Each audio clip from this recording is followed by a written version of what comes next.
Well, hello YouTube. I'm gonna do something a little different today. I've been busy this morning.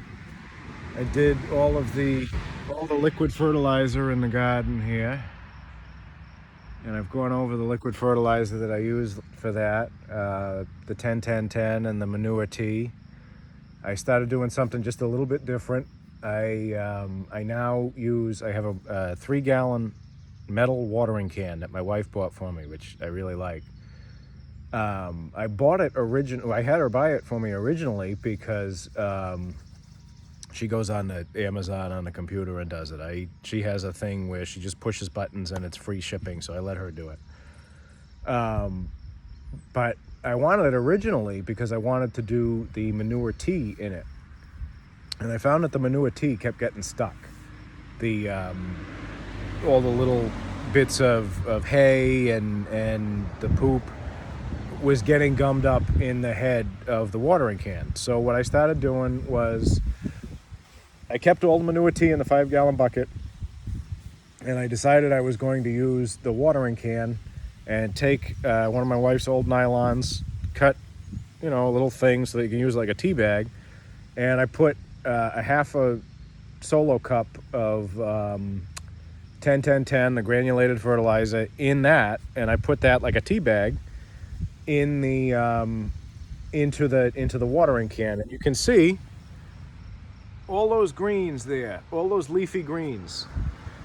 They get that tea every other day, and they absolutely love it. In fact, I've got to harvest a bunch of these tomorrow morning, and they're going to be able to go in salads and soups and stuff like that. So I'm excited about that. I got to harvest some of the herbs too, and dry them. But the purpose of this video is not all of the stuff that I did today, although it kind of is. I cut both fields of grass that we have, and I call them fields, but it's on one side of my driveway and on the other side of my driveway. We've got about an acre, and not just the front yard, not just the front yard. It goes back into the swamp, but this is probably, I'd say maybe half an acre in the front here, about that. I don't really know, but I don't really care either. But what I did is I cut all that grass, and I took all the clippings and I put it on a compost pile, on the main compost pile that's on this property. And I mixed everything in. I cleaned out the rabbit hutch, and I put all their bedding and droppings and everything in there. And I got to thinking, composting there are a lot of strange things that you can put in compost. I kind of went over this in one of my other compost videos. You can do cardboard, like cardboard boxes. We do a lot of that. You can do shredded paper, and I have started shredding all of our mail. It's like when your phone rings. You don't get anything in the mail anymore. You don't get real phone calls anymore. It's all junk anyway. It's just, if you just throw it out, the tree's died for nothing. So I'll take it all and I'll shred it with this little office shredder that my wife has for her. She has an office. I don't know why an ICU nurse needs an office, a home office, but she thinks she does. So she's got a shredder, and I shred newspaper, I shred little bits of cardboard. What is that? The fracking truck makes me nervous because they go by all the time, so it means that people on this road are getting their wells redug, which I don't want to have to do. Where was I? Oh yes, shredded paper and putting it in the compost. Anything that's not shiny and hard can be shredded. Any paper that's not, how you get the ads that are all shiny and they're hard and they're flashy looking, those are no good. Those might have heavy metals in them, so you can't use those. You just put those in the regular recycling bin. Everything else, run it through the shredder, get it shredded down, put it in the compost. It will break down. Same with the cardboard, which I've showed you guys before. We put cardboard in it, we put kitchen scraps in it. We probably could put all of the clippings, the trimmings from when I do pruning in in the garden, when I prune the garden, I could probably take all of those clippings and those offshoots and put them in the compost too. But what I do is the garden is essentially a garden growing in compost. It's mulched with compost. There's compost everywhere in the garden. And its purpose is to keep the weeds down, but it's also breaking down and feeding all of the plants. So I take those clippings that I take off when I'm pruning, and I just put them back in the garden. I put them back under the compost mulch. And they break down, and it's going to feed the plants. But the real purpose of this video is something that it's not widely done in America anymore. It's more often done in places like Africa, places in Asia like the Philippines, other places that I think Sweden does it, Romania does it. So we're obviously on a septic system. We don't have town sewer. We don't have town water. The only thing we really get from the town is phone service and electricity. And if you look at my house, see how big that is? That's in the sun all day long. There's another section right there. If we were to walk around that corner, the AB, we used to call that the AB corner when I was on the fire department. It sounded very official, the AB corner. Access through the window in the AB corner. But if you were to go onto the B side of my house and look up, the roof is just like that. It's like that on all four sides. And the front of the house gets sun for about 7-8 hours. The side of the house gets sun for another 3 or 4 hours in the summer. I would love to have solar panels and put solar panels up there, but my wife is terrified of them and thinks it's going to catch the house on fire because she knew somebody that happened to or read about it. I don't know. But that's really all we're getting from the town and from an outside source is power. All of our waste, water, and sewage goes into a cesspool, a cesspit, what do you call it? I can't think what it's called. A septic system, a cesspool, a cesspit, that kind of thing. And actually on Christmas this past year, we had 3 inches of rain in 12 hours. And we weren't able to use it for 24 hours. We were going across the street and using the facilities at the church. And we actually had a thing worked out with the pastor that we could go to the parsonage and use there's a big house that the pastor lives in, and then next to it there's like a little apartment type house that he used to live in before he was the head pastor. We were going to use the shower there if we needed to, but in 24 hours everything leached back into the soil and we were able to flush our toilets and use our sinks again, so we didn't need to. But we were using the toilet up in the basement of the church. It was like camping. But what I'm talking about now is what we compost. We could, if we had to, if the cesspool backed up and it was stuffed up. I had to do this where I used to work building tool sheds. At the shop, the cesspool backed up, so we had to go into it and dig it out. What we could do is take what is in the cesspool, the solids, and put them on the compost. We don't do that. That's people in other countries will do that. People, like I said, in the Philippines, Asia, South America, that kind of stuff, they do that. I do a more family-friendly version of that, you could say. We try to conserve water as much as possible. I use the well water to irrigate the garden, to water all of the garden. So I want to try to save that as much as possible. And we do have the toilets that use less water when you flush them, but it's still 2-3 gallons, 4 gallons, whatever, that you're flushing every time you go and you relieve yourself. And big hawk just flew over the berry patch there. Big red-tailed hawk. Of course, I should have showed it on the phone, but I didn't get to it, and I didn't even think to. you're still losing a lot of water. You're still using a lot of that water that could be used for other sources. So if you go pee, you're not peeing that much, and then you got to blast away 3 gallons of water to get rid of it. What I do is, my wife says, "Oh, that's barbaric," and my son thinks it's gross too. But I have saved a milk jug, a gallon milk jug, cleaned it out so that it doesn't have the milk residue in it anymore, and that's what I relieve myself in. I pee in a jug. And when it's full, I take it out and I put it on the compost. And what that does is your urine, any urine, contains urea, which is it's a waste product that your body creates, but it's an incredible fertilizer. It has a lot of nitrogen in it. It has a lot. It's very soluble. It'll break down into the soil. Look like a landscaper. It'll break down into the soil, and it's very movable. It goes quickly. And what I do is I'll wait for the jug to be, full enough. And I'll take it out and I'll dump it over the compost pile.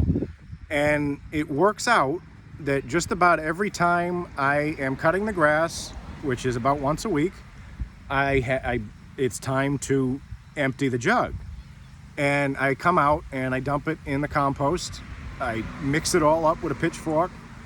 And then I dump all of the grass clippings on top of that. And then I mix all that up with a pitchfork. And it breaks down very quickly. It's very usable very quickly.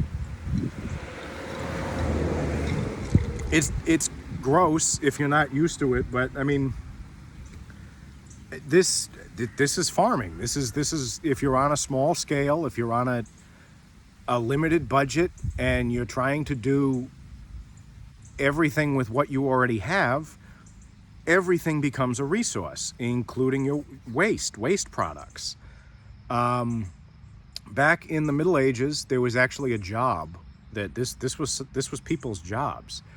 They had in London in the Middle Ages, like the 1100s, the Dark Ages, right after the fall of the Roman Empire, when they were still using all of the Roman sewers and stuff like that. And it was still called Londinium. They had a job called a gong farmer. And what these guys would do, they actually paid them pretty well. I mean, you'd have to. They would climb down into the sewers, and they would have buckets and shovels and rakes and pitchforks and other implements of destruction. If you're an Arlo Guthrie fan, you got that. They didn't have the VW microbus, though. And they would go down there, and they would clean out all of the solids. They would open up all of the pipes, and they would take those solids and they would load them into carts. And then they would be carted out to the farms outside of Londinium. And that was what they would use as fertilizer. So fertilizing with human waste is something that has been done around the world for centuries, for thousands of years at this point. It's one of those things that in America, it's not really something that, I mean, people do it. There's a lot of, I've seen forums online about, there's a way that you can use human urine to fertilize tomatoes. And what you do is you take 1 part urine, 10 parts water, mix it up, shake it up, let it sit for 2 days so that it kind of does its thing and precipitates and all that. And then you bring it out and you pour it on the base of the plants. You don't get it on the leaves because that's not good for it. But you pour that on the root system of the plants, and like I said, it's very soluble. It'll get taken up very quickly. Now, there are some things that if you're watching this and you're saying, oh, the weird Amish guy online uses his pee for his garden, I got to do that. I doubt there's anyone out there thinking that, but if you do, there are some things you need to know about it. If you have obviously some sort of an infection, like a UTI or a bladder infection or something like that, you don't want to use your urine. You're going to be reintroducing those pathogens into the ground, into your food, into the compost, whatever, wherever you choose to use it. So at that point, just, get rid of it. Flush it down the toilet, whatever. If you are on any kind of like psych meds or something like that. Like it is, especially if you're on lithium. Like if you're bipolar and you're on lithium, lithium is actually a heavy metal, and if you use your urine, you will be reintroducing that heavy metal into your food system, and it can actually cause huge problems if you're taking the lithium and you eat food that is fertilized with urine that has the lithium in it. The lithium is going to get taken up into the plants, so you're going to actually have too much lithium in you, and that can cause not just mental health problems, but all sorts of health problems. If you have any kind of, I get kidney stones, and you will pass urine. I mean, of course you'll pass urine. You will pass blood in your urine when you have kidney stones. It's not a huge deal for the plants and for the garden. The only thing to be leery of about that is if you're collecting it in mass, like I am, in a jug, and you're going and dumping it in your compost. It's obviously got blood in it, and blood is you can use blood and blood meal and different types of, you can use blood in different ways in the garden, like if you had, like if you were raising meat animals and you slaughtered them and you collect all the blood, and you can mix it with sawdust and put it in the garden and that kind of stuff. But if you're doing it and you're putting it in a compost pile, there's a very good chance that it's going to attract predators. We have, we've got coyotes, we've got coy wolves, which is a coyote and a wolf had a baby at some point, and then those babies had babies, and you get a new species. They're all over Rhode Island now. We used to see them all the time down in Watch Hill when I used to work down there. They just pop up on the wall. They were scary too. They were big, and they knew no fear. So we've got those. We've got bobcats. We've got, what else do we have? We've got the koi. We've got at least 2 bear in Rhode Island. There's 2 bears. Probably a hell of a lot more. And they're in weird areas, like they're in the suburban areas. I used to know a state trooper, and he told us this story once about how they got called out to this person's house in, I think it was West Warwick, no, it was Warwick. It was Warwick, right near the airport. They got called out to this guy's house because his grill was tipped over and basically destroyed. He had gone away to, he went to New Hampshire or something. And he came back and his grill was completely destroyed. And there were prints all over the car that was left there in grease. And they're looking at it, and they had to call a game warden, and the game warden came out and said, "Nah, this isn't real. This is a prank." And they said, "No, this is real. And they asked them, they said, "Why are you saying it's a prank?" They were black bear prints all over this car. The bear destroyed the grill to get at the grease trap underneath so that he could eat the grease. And then he walked over the car for some purpose that only a bear would know. So there's bear. There's all sorts of animals that may be attracted by blood to something like a compost pile.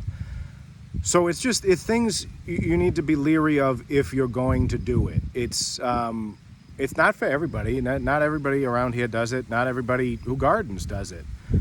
But if you want to use as much of the resources as you have, it's just another resource. It's just another tool that you can use. Is it weird? Yeah, a little bit. I mean, it's my wife's not too happy with it. My son thinks it's gross, but it works. People have done it for centuries, and if it was good enough for them, it's good enough for me, and it does work.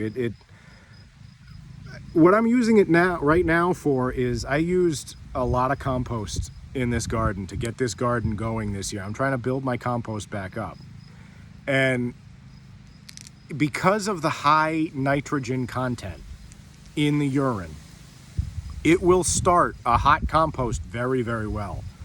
So I've been basically using it to jumpstart the new compost pile it had a starter, I guess you could say, like a sourdough bread from what was left of the old compost pile. But I really want to get it going. I want, by the time I'm ready for my second planting, when I harvest everything that's in here and I replant for the late summer into early fall season, I want another good set of compost, another good compost pile that I can really use to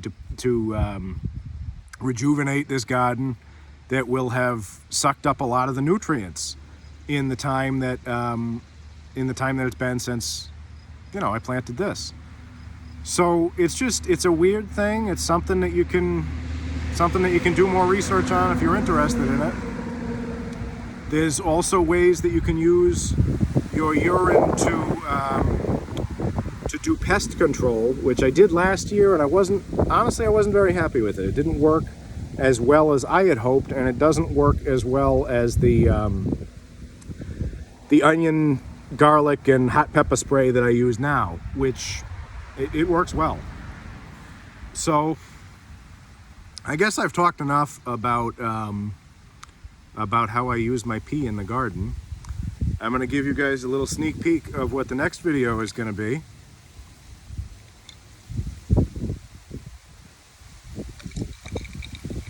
This drink that I drink, it's a very old recipe that has been used in various cultures around the world since the Egyptians, and a lot of cultures still use it. And it's basically Gatorade before there was Gatorade, but I'm going to get into that in another video. So I've rambled on long enough. It's been a longer video, and if you're still here, I thank you, and I hope wherever you are comfortable and that God is with you. Thank you.